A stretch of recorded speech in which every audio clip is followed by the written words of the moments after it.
Emma's life felt like a cage. Every day was the same, quiet, controlled, and lonely. She lived in a small house with her husband, Mark, and their baby girl, Lila. On the outside, they looked like a happy family. But behind closed doors, things were very different. Mark was a man who liked everything in order. He decided when Emma could go out, who she could meet, and even what she should wear. He watched her closely, making sure she followed his rules. At first, Emma thought he cared about her. But over time, she realized it was control, not love, that ruled their home. Emma loved Lila more than anything. The baby's soft laughter and tiny hands gave Emma strength. But even her joy was shadowed by fear. Mark's mood could change like the weather, calm one moment, stormy the next. When he was angry, Emma felt small and invisible. She learned to stay quiet, to avoid his sharp words and cold stare. Days passed slowly. Emma's world shrank to the size of their home. She missed the freedom to walk in the park, visit friends, or even speak her mind. Her dreams felt far away, like stars she could see but never reach. One evening, after putting Lila to sleep, Emma sat by the window, staring at the dark sky. Her heart was heavy with sadness and hope. She wanted to believe things could change, but deep down, she knew they wouldn't unless she took a brave step. Mark entered the room suddenly, breaking her thoughts. His eyes were hard as he spoke. "You will stay here. This is your place." Emma nodded, swallowing the fear rising in her throat. But that night, as she lay awake listening to Lila's gentle breathing, she made a secret promise to herself. She would find a way to escape, for her baby's future, for her own freedom. The first step would be the hardest, but she was ready to try. Emma's mind was filled with both fear and hope. Every day she watched Mark closely, looking for the right moment to run away. She knew leaving him would not be easy. He was controlling and sometimes cruel, but for Lila's sake and for her own freedom, Emma had to try. She began to prepare quietly. Late at night, when Mark was asleep, Emma packed a small bag. She put in warm clothes, diapers for Lila, some food, and a few important papers. She folded everything carefully, hiding the bag in the back of her closet, where Mark never looked. Emma also thought about where she could go. She didn't have many friends nearby, and she was scared to ask for help. But she remembered a small cabin in the woods that her grandmother had once told her about. It was a quiet place, far from the city, where no one would find her. Sometimes Emma felt scared. What if Mark found her? What if she couldn't keep Lila safe? But she also felt stronger than before. Each day, her courage grew. She practiced leaving the house quietly. She listened to the sound at night, the creak of the floor, the ticking of the clock, and imagined slipping out the door without waking anyone. The thought gave her hope. Emma kept her plan a secret. She didn't tell anyone, not even Lila's grandmother. She knew Mark's anger could be dangerous if he found out, so she stayed silent, even when her heart wanted to scream. One night, after tucking Lila into bed, Emma sat on the floor in her room and held her baby close. Lila's tiny fingers wrapped around Emma's hand, and Emma promised herself she would protect her no matter what. The clock struck midnight. The house was quiet except for Mark's slow breathing upstairs. Emma's heart pounded in her chest. This was the night. She gently picked up Lila, wrapping her in a soft blanket. Emma opened the front door as quietly as she could. The cool night air brushed against her face, and the stars shone brightly above. She took a deep breath and stepped outside. Every step into the dark woods felt heavy, but Emma kept moving. She held Lila tight, whispering soothing words to calm her baby. The road ahead was unknown and full of fear, but Emma knew it was also full of hope. She was no longer a prisoner. She was a mother ready to fight for a new life. The night was darker than Emma expected. The moon hid behind thick clouds, and the forest seemed to swallow the faint light from the stars. Every sound felt louder. The crunch of leaves under her feet, the whisper of wind through the trees, the distant call of an owl. Emma's heart raced as she held baby Lila close to her chest, her small body warm and soft against her. She could hardly believe she was really doing this, running away from the only home she had known, from Mark's control, from the fear that had kept her silent for so long. But now, with every step she took, she felt a flicker of freedom growing inside her. The fear was still there, but hope was stronger. The woods were thick and wild. Branches reached out like fingers, catching at Emma's clothes and hair. She had to be careful not to trip on the roots that twisted like snakes across the path. Her breath came out in small clouds in the cold night air. Lila stirred in her arms and let out a soft cry. Emma stopped and gently rocked her, whispering, "Sure, it's okay, baby. Mommy's here. We're safe now." The baby's cries slowly quieted, and soon she was asleep again. Emma looked around, trying to find her way. She had never been in the woods at night before, but she remembered the directions her grandmother had told her about the cabin. A small, old house not far from here. The path would be difficult, but it was the only place she could think of where no one would find her. As she moved deeper into the forest, shadows shifted and danced in the corner of her eyes. Emma felt a chill, not from the cold, but from the unknown. She was alone, truly alone, for the first time in years. Memories flashed in her mind. Mark's angry voice, the cold look in his eyes, the nights when she cried silently in the dark. She also remembered happier times, before the fear took over. The day Lila was born, the soft smile Mark gave when he held their daughter for the first time. But now, those memories felt far away, like a different life.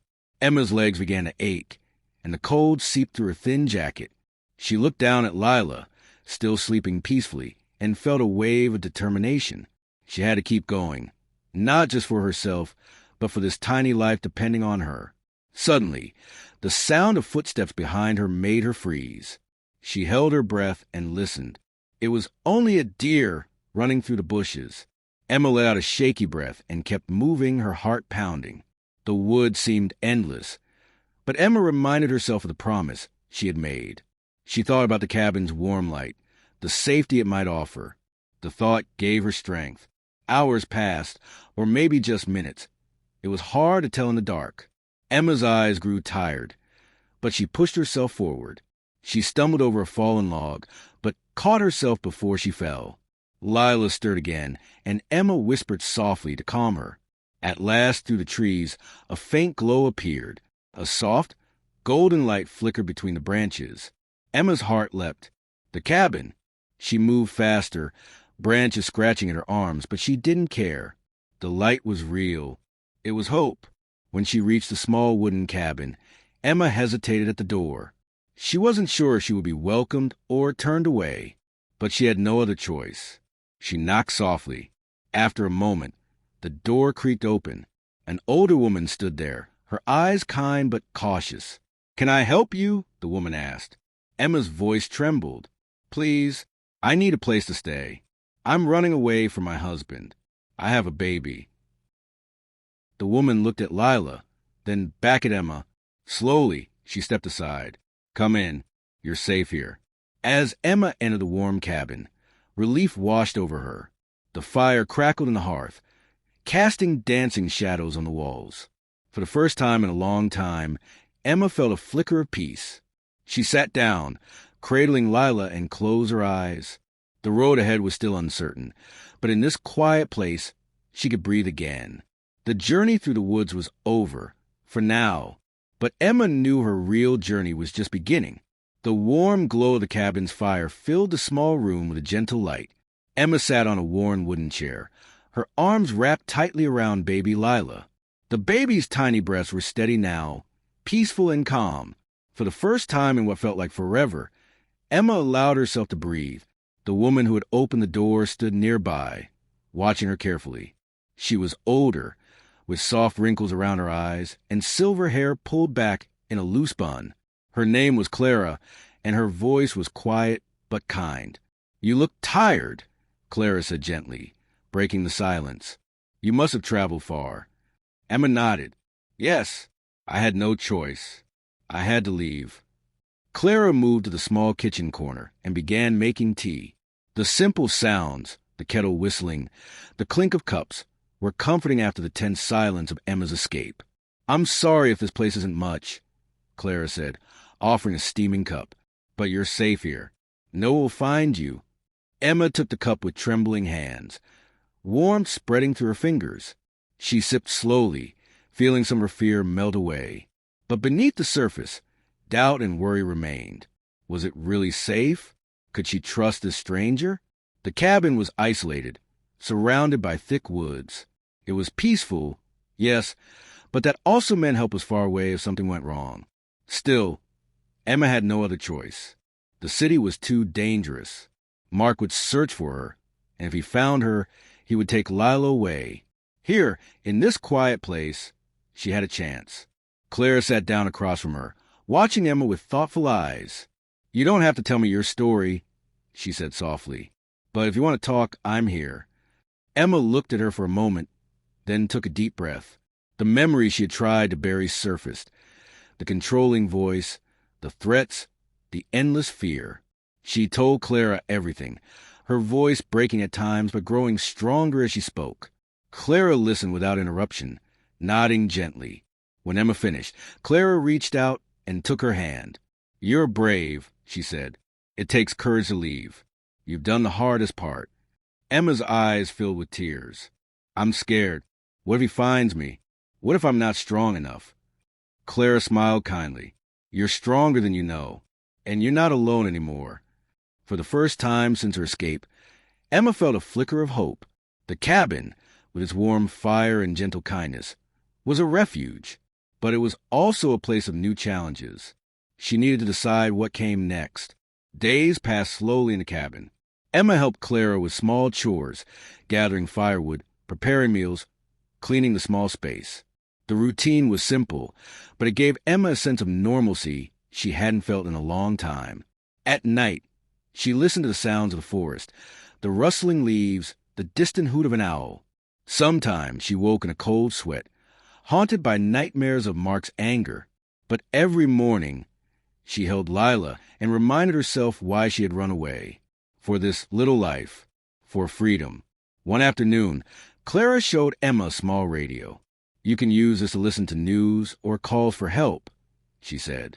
"There are places in town that can offer more support, shelters, legal help. When you're ready, you should try to reach out." Emma nodded, the weight of her situation settling on her shoulders. The cabin was safe, but it was also a stepping stone. She couldn't stay hidden forever. That evening, as the fire crackled and Lila slept peacefully in her arms, Emma looked out the window at the dark woods. The shadows seemed less frightening now. But deep inside, she knew the road ahead was long. Mark would not give up easily. She had escaped his control. But she still had to face the past. And she had to protect her daughter, no matter what. The quiet of the cabin made Emma's thoughts louder. With each passing day, the silence gave her room to think, to remember, and to face things she had tried to forget. She held baby Lila close, feeling the steady rise and fall of her tiny chest, and wondered how she had allowed her life to become so full of fear. Emma had escaped Mark's control, but the memories of him were still very real. Sometimes, when she closed her eyes, she could hear his angry voice. Sometimes, she felt the weight of his cold stare pressing down on her like a heavy stone. One afternoon, sitting by the window as the sun painted golden light on the trees, Emma began to speak to Clara about her past. "It wasn't always like this," Emma said quietly. "When Mark and I first met, he was kind, loving, even. I thought he was my safe place. But over time, something changed. He wanted to control everything, where I went, who I talked to. At first, I thought it was because he loved me, but I was wrong." Clara listened closely, her eyes soft with understanding. "It's not your fault," she said gently. "Sometimes people change, and the love we expect turns into something different." Emma nodded, feeling a tear slip down her cheek. "I stayed because I was scared. Scared for me. Scared for Lila. I thought if I left, everything would fall apart. But now I see, staying was the real danger." She wiped her tears and looked out the window, watching a bird build a nest in the branches. "I have to be brave. For Lila, I want her to grow up knowing what freedom feels like." Clara reached out and squeezed her hand. "You are brave, and you've already taken the first steps." That night, Emma lay awake, thinking about her next move. She knew Mark wouldn't stop looking for her. He was used to being in control, and losing that control would make him angry and dangerous. Her heart ached with worry. How would she keep Lila safe? How could she rebuild her life from this small cabin in the woods? But Emma also felt something new, a spark of hope. She was no longer a prisoner. She was a mother fighting for a better future. The next morning, Emma made a decision. She would contact the support groups Clara had told her about. She would find people who understood her pain and could help her take legal steps to protect herself and her daughter. Reaching out was scary. It meant admitting she needed help, opening wounds she wanted to keep hidden. But Emma knew it was necessary. With Clara's help, she used a small radio to listen for broadcasts and local news. She found information about women's shelters, hotlines, and lawyers who help women escape dangerous relationships. Emma wrote down phone numbers on a small piece of paper. She kept it hidden in her bag, a lifeline in a sea of uncertainty. Days turned into weeks. Emma slowly started to feel stronger. Each call she made was a small victory, a step away from fear and closer freedom. She also began to talk to Lila differently. She sang to her softly, told her stories of hope and strength, promising her a life filled with love, not fear. But the past still loomed like a shadow. One afternoon, while gathering water from a nearby stream, Emma saw a figure in the distance, a man walking through the trees. Her heart stopped. Could it be Mark? She ran back to the cabin, clutching Lila close. Clara met her at the door, concern in her eyes. Emma's voice trembled. He's out there, searching. Clara nodded. We must be careful. But remember, you're not alone anymore. That night, Emma held Lila tight, whispering a promise. No matter what happened, she would protect her daughter. She would fight for their safety. Facing her past was painful, but Emma knew it was necessary. To move forward, she had to confront her fears and her abuser. The journey was far from over, but Emma was ready. The days in the cabin grew brighter, not just because of the sun, but because of the hope blooming in Emma's heart. She was no longer running in fear. She was taking control of her life. With Clara's help, Emma reached out to the local women's shelter and support groups. For the first time, she felt she wasn't alone. Making the calls was scary. Each time, she worried someone might overhear. But the voices on the other end were kind and understanding. They told her about legal protection, safe places to stay, and ways to rebuild her life. Emma's fear began to melt, replaced by a quiet strength. One afternoon, a gentle knock came at the cabin door.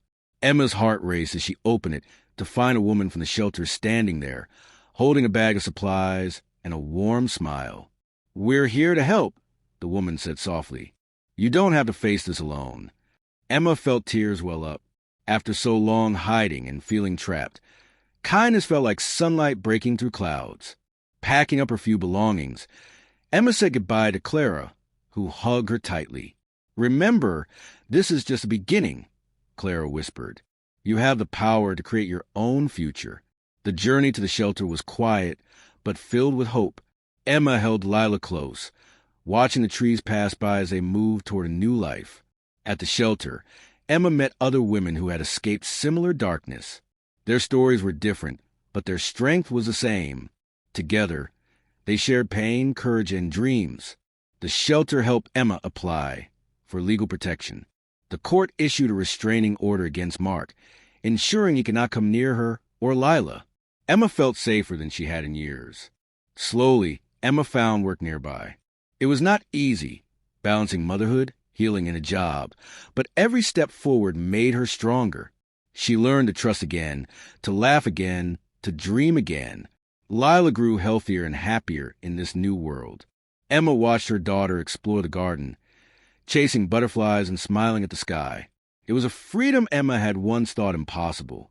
One day, standing in the sunlight outside the shelter, Emma felt a deep sense of peace. The road had been long and hard, but she had made it through. She was no longer a victim. She was a survivor, a mother who had escaped the shadows and stepped into the light. Emma knew challenges still lay ahead. Healing would take time, and Mark's shadow might never fully disappear. But now, she held the power to protect herself and her daughter. She had taken control. She had found a new beginning. And this time, she would never let go.